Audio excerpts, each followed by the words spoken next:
some of the, there are various tough jobs that we don't think of as tough. Being a newsagent's pretty tough. Running a pub is pretty tough. And being a taxi driver is very tough because you sit down all the time, but you never know who's sitting behind you. And you never know, I suppose, if they're going to pay. That's the reality of the situation. Three taxi drivers.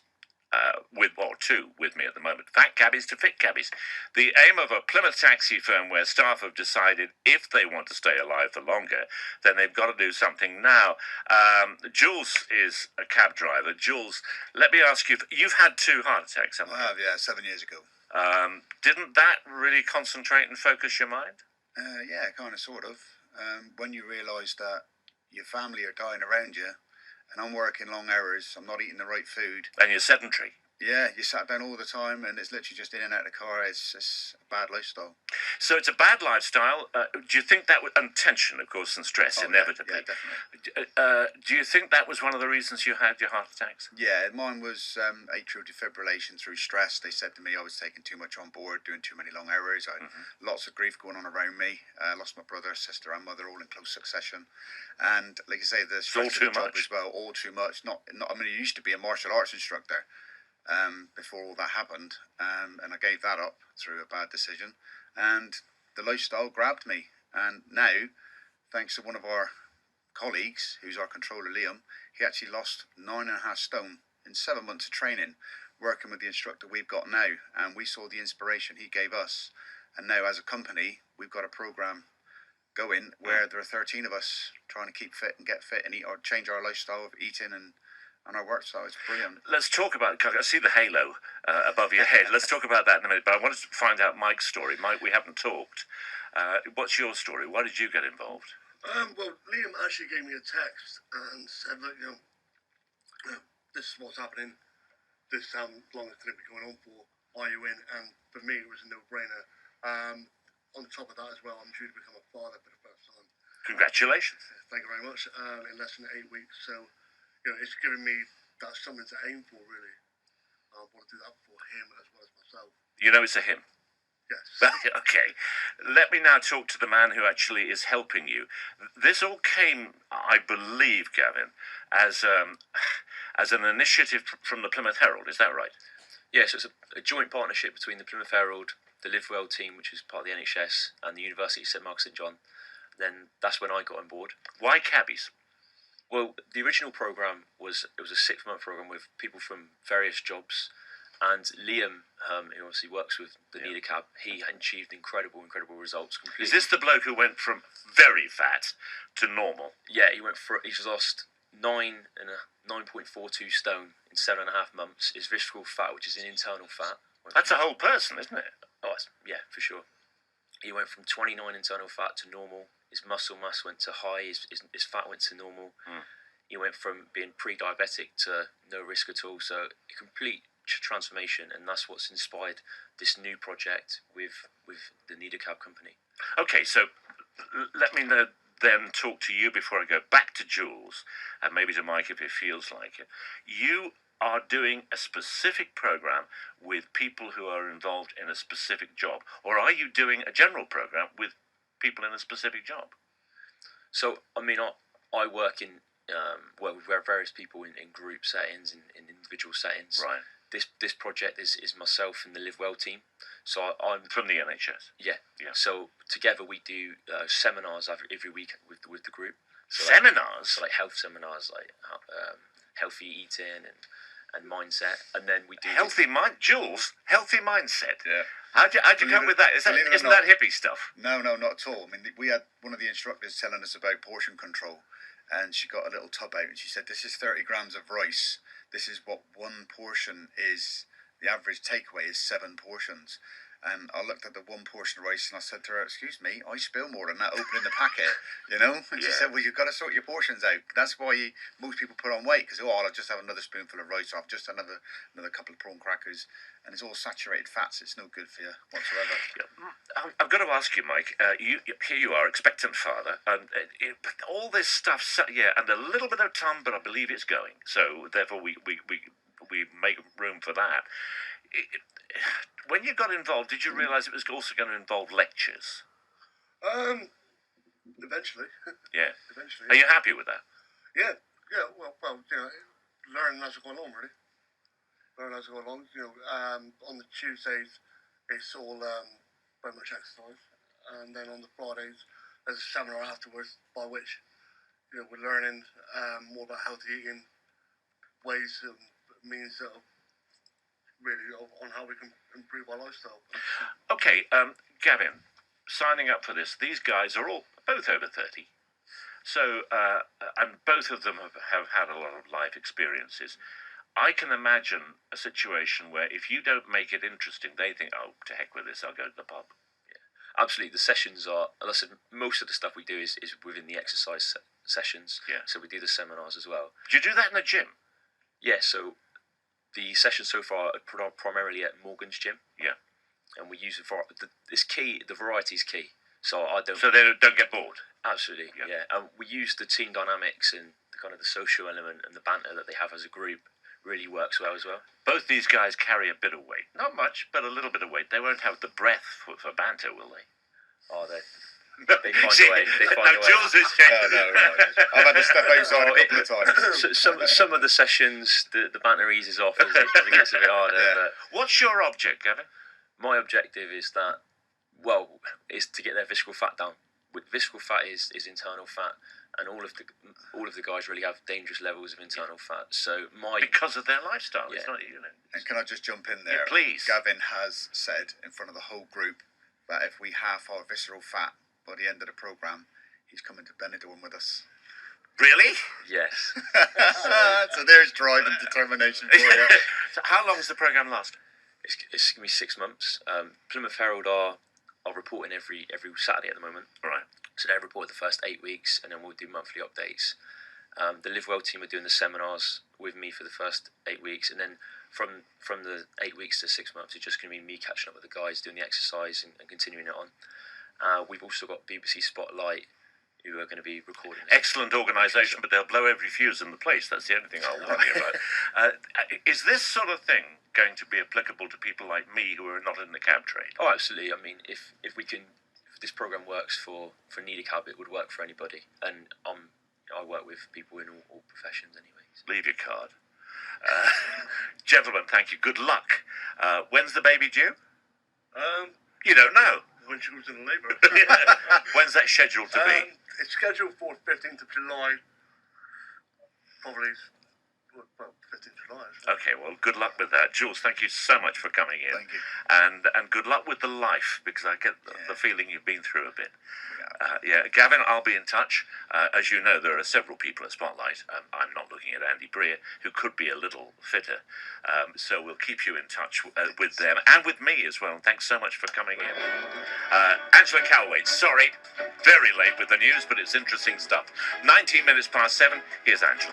This has happened before. We've had some of these guys in before. It is unusual at this time of year, I suppose, to talk about healthy eating and healthy diets, because that's coming up after Christmas, isn't it? When we all say, oh, no, we'll lose weight, and never do. But I did want to catch up with the workers at the Plymouth taxi firm who've made a conscious effort to quit, well, the fried chicken, the spiced potatoes at 2 o'clock in the morning, the kebab, and healthy eating. Healthy eating helped with Gary Seymour, who's from Morgan's Wellbeing Centre. Last time, you remember, I think it was in June, we had a bunch of the guys in. Roger and his fitness trainer, Gavin Seymour, are with us. So, Roger, first of all, have you done well? Have you triumphed? Have you lost weight? Yes, I have. How much? I've lost about 6.5 stone. How long did it take you? About 3.5, 4 months. I presume because, you're over 30. You've been heavy for quite a long time. Yes, all my life. Was it difficult? Yes, it was. To start with, I mean, I couldn't walk 100 yards without being, tired, very tired. Yeah. But now, I mean, I've just done a challenge of a 4-mile walk around Burrator and cracked it within a couple of hours. How did you feel after that? Oh, I was tired, but not but as, not ill. No, not ill at all. Not ill at all. Was it because you were a cab driver, with all that implies that you put the weight on? Yeah, Yeah, I'm a night driver, so your food, you eat. It's the bag of crisps. Yeah, the crisps, the kebabs, the burgers, the chips, the pizzas. But you see, here's the thing. I know you are vastly overweight, and now you are not. But to actually start the process of losing weight, and I'll get to Gavin in a second, must have been very difficult. Yeah, it was to start with.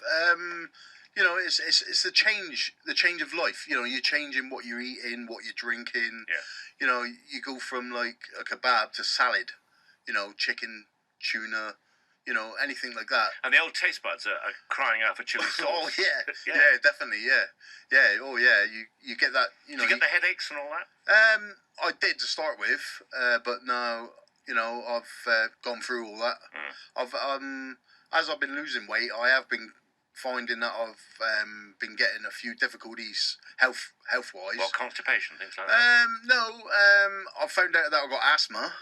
Really? Yeah. Didn't you know? No, didn't know at all. So why would you find that out but through losing weight? Well, it just come up, that I was getting a bad chest. So I went to the doctors. Yeah. They diagnosed that I had asthma and put me on these steroids and pumps and God knows what else.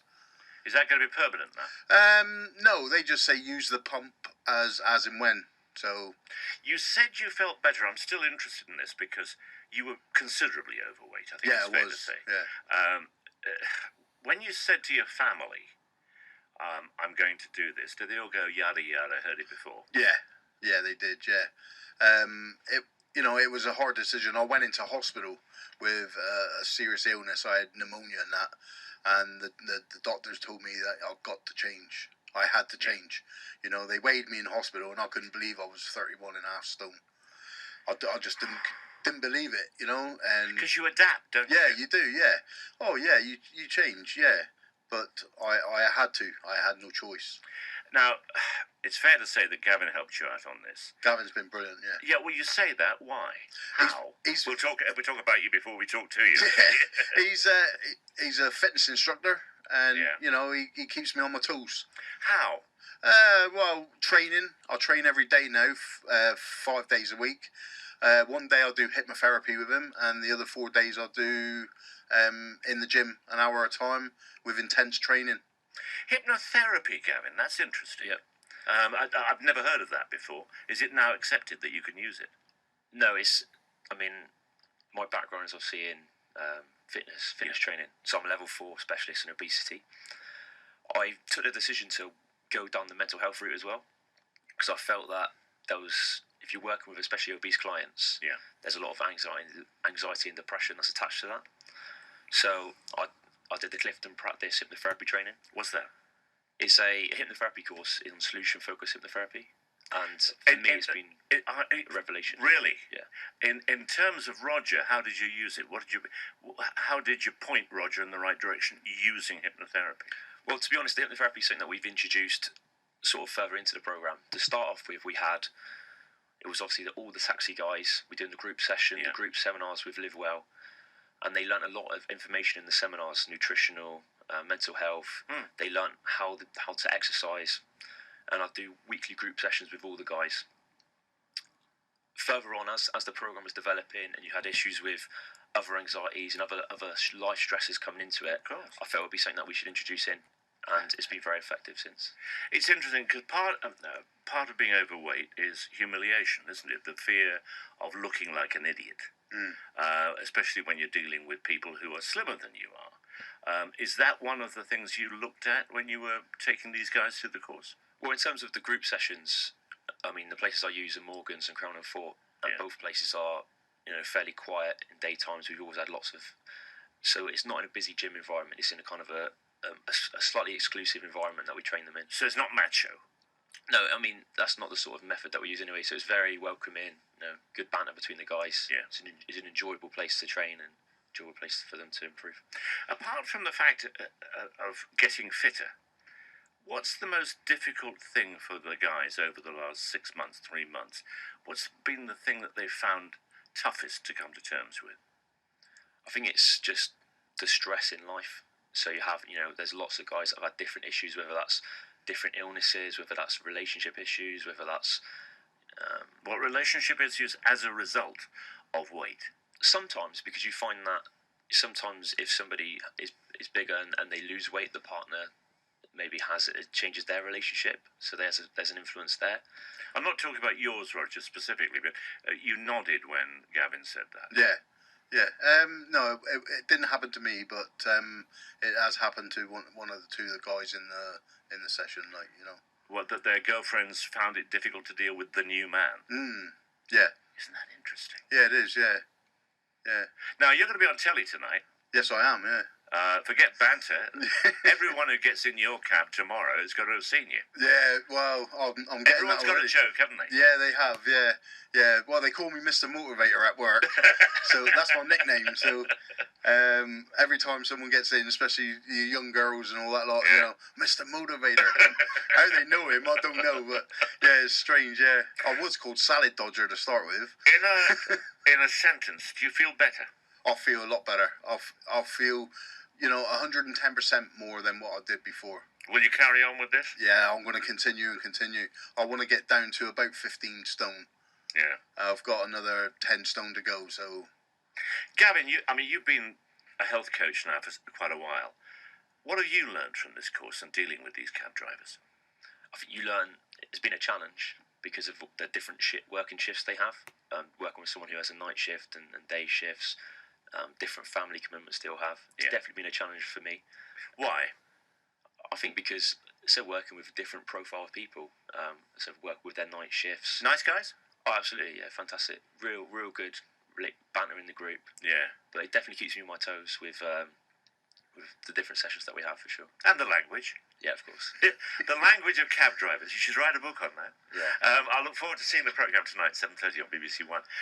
Roger Lawton, congratulations, long life. Thank you. Gavin Seymour, well done, and congratulations to you. And are you going to pursue all this? Yeah, I mean, this project has actually got many people involved. We've got the Plymouth City Council, the Plymouth Herald, the Liverpool team, Marjon. So it's a really big project. Is the Herald involved? The Herald's involved, Good for yeah. them. We've got potentially new projects starting up, which are in the pipeline. And also with the taxi guys, we're going to continue with them. And the BBC documentary, they're going to do a 30-minute one in the spring. So it's at least in the spring. So there's loads happening. It's really, the results that we're getting has really enabled us to warrant more projects and grow. Well, keep us in touch. And seriously, congratulations to both of you. And no cheap jokes from me. It's 8:32 news time. This is like seeing old friends again, but only one of them seems to have got slimmer. A community weight loss scheme in Plymouth. Do you remember this? About 7 months ago, celebrating one of its members shedding more than his fitness coach weighs. Now, having said that, his fitness coach is pretty light. Roger Lawton used to tip the scales at more than 30 stone, but in a year he's lost 13 of them, nearly half. It wasn't easy. Roger's had a very tough time. Gavin Seymour, who's an old friend, has joined us in studio, and you're on BBC television tonight. The film about Roger's battle to lose weight is on, it's called Big Fat Cabbies. You wonder sometimes about people who do flattering titles on BBC One, but it's at 7:30, so this is a kind of a preview. I've got to ask you, Roger, you have had a hell of a time, haven't you? Yeah, I've had a hard year, really. Battling, problems, illness, depression. But yeah, I've come out of it pretty good. Yeah. When you say you've come out of it, depression is a long-term thing. It is, yeah, it can be, yeah. Especially when I couldn't work. I was stuck in the house, couldn't get out and exercise. It was, it was really hard. Struggling for at least 2 or 3 months of the year. Why did you stick with it? I stuck with it because I wanted to lose my weight. It had to go. It was either lose my weight or die, really, because I was so heavy. 30 stone is a lot. It is a lot, an awful lot of weight. Yeah. Hard? Very hard, but I got there in the end. How much did Gavin Seymour contribute to this? Oh, awful lot. He was there when I was ill. He came to me. We went up the park and walked around the park a couple of times. He was there through and through. Even when I was in the hospital, he came up, visited me. Made sure I was all right. Was there ever a point, Gavin, where you were frightened for his life? Yeah, I think all the way through the program there was always that risk there because we first tested Roger. Yeah. His visceral fat, which is internal fat, is the highest we'd ever seen when we'd done the testing. So we knew that there was something very serious. And even as the weight was coming off, he was still in a high risk category. Yeah. So it's taken high risk for what? Heart attack, I suppose. All manners of conditions. Roger's lucky that genetically he wasn't able to get diabetes, which most people over a certain weight are susceptible to. But there's a genetic element to it as well. Right. But yeah, all manners of conditions, especially heart conditions, Roger was susceptible to. Yeah. So even as he's been losing the weight, there's been some underlying conditions that we've been talking about. Yeah. Gavin, it's interesting, isn't it? Because, you think of a fitness instructor as the bloke who shouts at you and says, leg up, leg down, this way and that way. But you obviously have to have, and no one's going to suggest that you're a medical expert, but you've obviously got to have some level of understanding of people's bodies that is way beyond mine. You've got different specialisms. So I'm a level 4 obesity and diabetes specialist. I'm the only person actually in Plymouth with this level. So in terms of an exercise setting and working with someone over BMI 30, that's sort of what I specialise in. Right. Whereas some people might specialise in boot camps or specialise in, or cancer rehab. Or, right. There's lots of different levels of fitness instructors and different specialisms. So obviously, me working with Roger is a perfect fit. Okay, let's ask you both. I can't imagine anything worse, having worked in this industry for a long time, than having television cameras poked up your nose while you're going through this. It must have been pretty humiliating at times, Roger. Yes and no. I've done it for a reason. I've done it not for me. I've done it to show people that things can be done. Yeah. And you can lose all that weight. You don't need to be 25 stone, 30 stone. An hour a day to exercise is nothing. Hour out of 24 is nothing. But having the cameras around, I sort of didn't notice them most of the time. It was just, I just carried on doing what I was doing. Because we've all got egos, we all want, and I'm sure you're the same as me, and you think to yourself, actually, I look a bit sweaty and fat there. I was nervous, and I thought, when I seen the show, I did look really big, and I noticed it by looking at myself on the TV. Yeah. I could see how big I was. I'll come back to you in a second. A question for you, Gavin. Same thing. You are a professional. You make your living at this. You let BBC cameras in. Why? I think it was, like I said, Roger, it was a good opportunity for them to see a big transformation. And the whole point of this is to inspire other people. I mean, I'm working with a lot of schools at the moment, a lot of workplace schemes, trying to encourage more and more people to become healthier. Yeah. And especially for me, targeting the sort of the high risk obesity group. So it's not people who are a little bit overweight. I'm really working with people who seriously need the help. Yeah. And I think there's a big issue there. And I think that there needs to be more done, especially in schools. Have they shown you the programme? Yeah, we've seen it on Wednesday. What do you think? I think that they did a very good job. I think Joe Horsey, who did the producing, was did a very good job. So we're happy with it. I think it was fair. I think there was a good balance between, it's not a completely sort of positive story. You see the consequences of that Rogers has had from being bigger before. So I think there's a good balance in the documentary between good news, bad news, and it's a real story. Roger, final question. Almost one word answer, please, if you can. Do you feel good? Brilliant. I can't congratulate you enough, having seen you 7 months ago. Thank you very much. But congratulate you both, Gavin, Seymour, who I'll be in touch with, and Roger. Are you still driving the cabbies? Yes. Oh, yeah, good. In that case, driving. you'll probably meet him. Thank you very much for coming in, guys. I'm so grateful. Tonight, 7:30, and I have to go now to a very quick outside broadcast. From 9. Off to Lundy with Kirk England, visiting the church in a moment. We've spoken a couple of times with the Plymouth cabbies who started off as supersizers. I'll be careful when I say that. Before they went on a massive health and fitness campaign. Losing weight, always difficult, isn't it? And I don't think anyone's probably found it as hard as the taxi drivers who didn't have an active life, it's fair to say, outside their cabs and office. While the spotlight is back on them, you can see them on TV tonight, and to find out how they're getting on, Mike Davis is back in the studio from, you can say the name as well, Mike, of the cab firm. I had to say I'm now actually working with Taxi First. Well done. Thank you very much indeed. And you're in the office, aren't you? You're not. That is correct, yeah. You're not actually in the cab, but same sort of thing, because I guess you spend a lot of time sat down. It is difficult. Like Roger, you sat down for a long period of time. Am I allowed to ask you, before you entered this programme, what your weight was? Nearing 20 stone.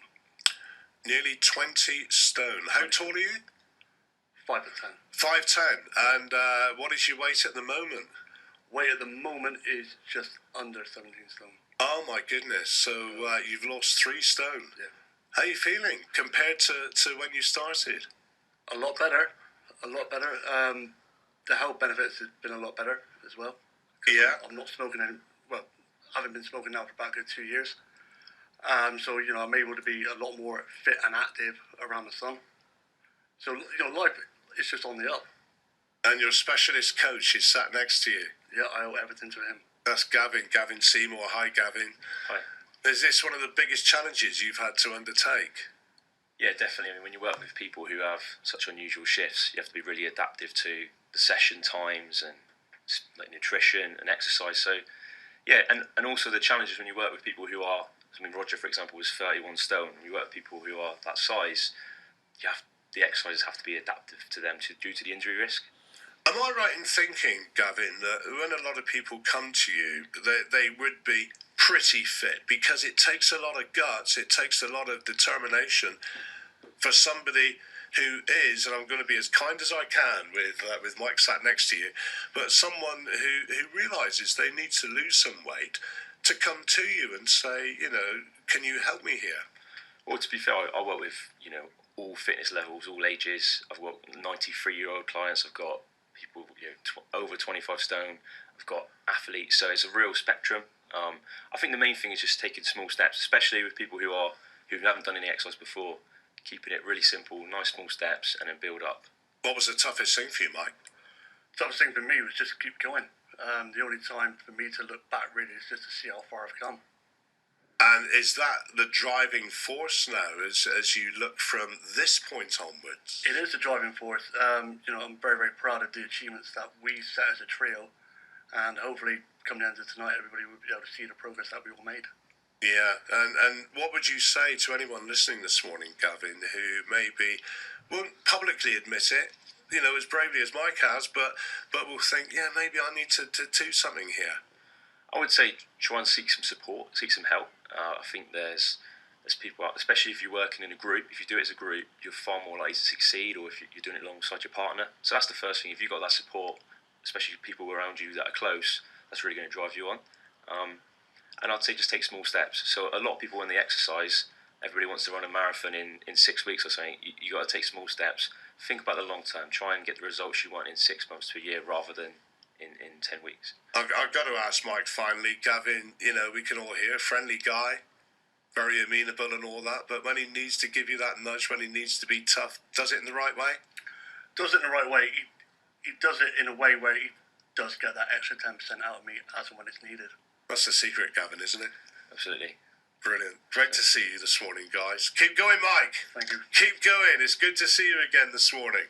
And best of luck with everything else I said. Spotlight covering this as well. Mike Davis back with us this morning, and fitness instructor. Gavin Seymour, have your own practice? Yeah, I do personal training, I do group classes. There we are. Gavin Seymour, if you want to look him up, he can help. It's BBC Radio Devon, 7:54 now. For a small... Oh, it's hard, isn't it? It's not easy. We know that. That's why so many of us don't do it. It's so difficult to just get up out of the chair and go. We all know we should do it, but it's much harder than that would suggest. Gavin Seymour is a fitness instructor and trainer in Plymouth. He helped some cabbies in Plymouth lose weight, and that was featured on an Inside Out Southwest programme last year. Gavin, hello. Good to talk to you again. I know you appeared on this show at that time, didn't you, when you were dealing with these cabbies who lost a tremendous amount of weight. How much did they lose? Well, Roger on his own lost 13 stone at the time. I think across the board the guys lost about another 15 stone collectively. That's incredible. And they would say that, and I'm sure they did, I didn't see it at the time, but I remember hearing about it on BBC Radio Devon. They are in they've got no option than to sit, have they, in their job. What was preventing them, once they'd finished their shift, moving around and doing some walking? How had they put on so much weight and become so inactive? I think also it's the time of day. A lot of them work nights. So that would make it tricky in terms of joining exercise groups. So there was a lot of kind of real tailored times that we put together. The group sessions we made sure that everyone could come to. There's many reasons. I think obviously the taxi industry, there's a lot of fast food associated with that. Yeah. And there's not many taxi drivers that do live a healthy lifestyle. So how did you change them? We had group sessions, we had group seminars discussing things like nutrition. We made the sessions fun. They were varied. We did different things. We went, bike riding. We went kayaking, climbing. It was trying to really create that team environment, that team bond, as well as making the exercise as enjoyable as possible. Right, so that's one tip, is to do it with somebody else. Get a team together, get a buddy, get your family involved. Doing it on your own is really hard. So that's one really important tip. Yeah, absolutely. Statistically, people are far more likely to stick with, a gym program or an exercise program if they do it with a friend. Like I have a lot of group sessions, and I find that people are far more likely to come in the group sessions, which you've got that big, like when the friendships are formed. Maybe smaller classes, you'll get the same people every week, but maybe the bigger classes where people don't build those friendships and hasn't got that same environment, you'll see a lot of people come and go. So I would definitely agree that if you've got a partner or a friend, brilliant. But if you can even making friends at the session you're in, the group session, can make a big influence on your motivation to go. Other tips, Gavin. How do we get up out of the chair when you're in that fug of, as Ollie said, crisps and dips and a box set, which is like a happy place, isn't it? How do you break that and think, no, I've just got to go up and do it? Well, first off, exercise, it should be enjoyable. There's so many forms of exercise that are enjoyable. If someone comes to me and says, I hate this, and there'll always be something that I enjoy, whether it's dancing, boxing. So first of all, it's find something you enjoy. But also, most people's sort of injuries and pain and chronic pain that they get, such as lower back pain, there's a massive correlation with lower back pain and sitting down too much. So if anything, as well as, good to lose weight, it's important to move about just to avoid injuries, really, so your body doesn't get too tight in certain movements. Okay, right. So being out of pain is a great motivator for people. What else do you think motivates people? The group activities. Is it important? And picking something that you enjoy, so you don't hate it. What if you kind of don't really like any of it, but because some people don't, do they? I hated running when I first started running, and I love it now. But it took me probably a couple of years to actually really start enjoying. I just didn't like doing it, but for some reason I kept on going. One of my tips actually would be to just get yourself some nice trainers or a nice little outfit or something that you feel quite comfortable in. Just treat yourself a little bit. Is that a good one? Yeah, perhaps maybe for females that might be important. But yeah, if you want to do your training. Anything that feels good. What else then? Come on, give us some more motivation. How do we get up off the chair? Well, obviously the endorphins is another massive one. Yes. Well, quite often people will feel like, a long day at work, or so when you sat down, you'll feel fatigued, you'll feel horrible. If you sat down a lot, your back might be hurting, your neck might be crunched over the desk or crunched over the chair. Yeah. You won't feel like exercising because you're not in that state where you're going to want to feel like it. But once you've done, within the first 10 minutes of a warm up, if you're starting a run or if you're in a class, then by the end of the session you'll feel fantastic, because your body's designed to move. It's designed to move in many different ways. We've evolved to crawl, to throw, to climb. So we're not designed to just sit down in one little contained area. So by moving our bodies, the endorphins will reward us. Yeah, I've never regretted doing a yoga class or going on a run at the end of it. Yeah. However much I've hated it going round, I've never regretted afterwards. That's a really good point, that feeling that you get at the end of it. Gavin, thank you for that. Let's hope we can motivate a few more people, because it's a serious problem, this. British Heart Foundation found the average man in the UK spends a fifth of his lifetime sitting, equivalent to 78 days a year. For women, around 74 days a year. That's enormous, isn't it? I'm quite shocked, actually, that I end up sitting, and this isn't sleeping, this is sitting for 10 hours a day. And I like to think, with the dog and running and yoga and this, that and the other, cycling around, could argue that's sitting, but no, I know it doesn't count.